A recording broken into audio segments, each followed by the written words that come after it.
Hi, I'm Julie Poland and this is your video mini coaching for today.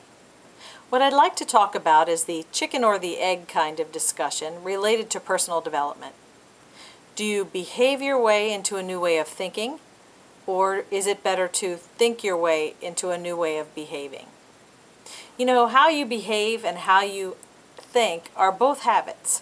We created these habits through a force of repetition over time. We got learning as a kid that you should not go where you're not wanted, or you should not speak until you're spoken to. We've learned habits of behavior like how to squeeze the toothpaste from the bottom versus the top, although some of us haven't learned to do it quite in that same way. So the idea is, if both of these habits were developed, they can be redeveloped. The question is, which needs to come first? If you're trying to develop yourself, almost anybody can change their behavior for a day, maybe even for a week, maybe even for a month. But in order for it to be a sustainable change in behavior, there needs to be an alignment between the way you think and the way you behave. How you think drives your behavior drives your results. So these two pieces of the equation are totally intertwined, perpetually intertwined. Well, if you're looking for proof that a way of behaving is going to get the results that you want, and you're not quite convinced, set a short-term goal.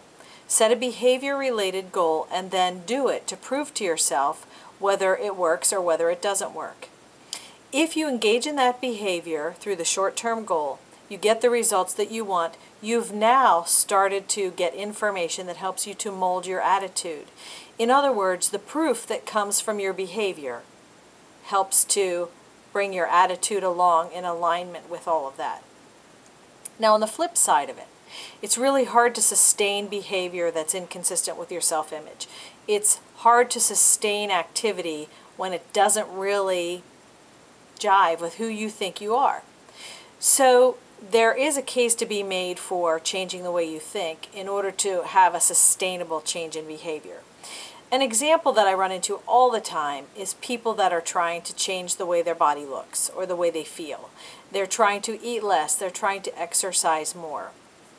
A friend of mine whose spouse is extremely fit, he talks about her all the time as being somebody that will never give up her exercise class because it's become such a big part of who she is. He said to us one day, you know, she eats the way a thin person eats. And I was thinking about that. How do you eat like a thin person eats?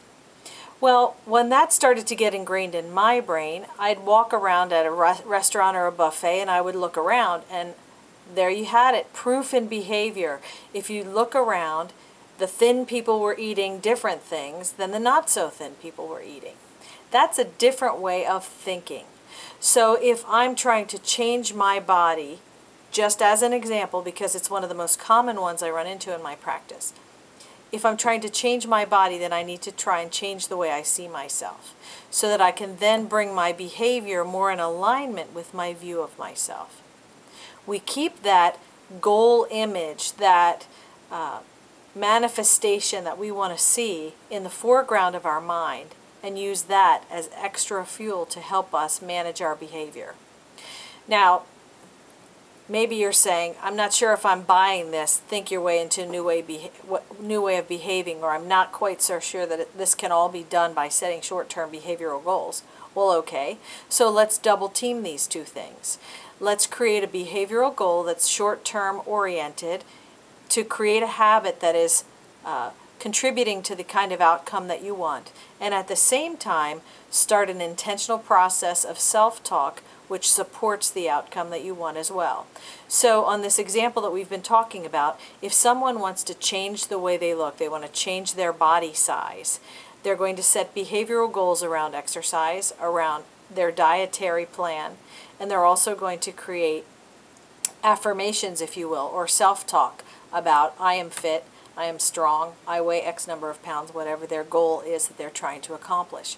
When we dovetail those two things together, we can have a very powerful combination for sustainable behavioral change. Not just change for today, but change for the long haul.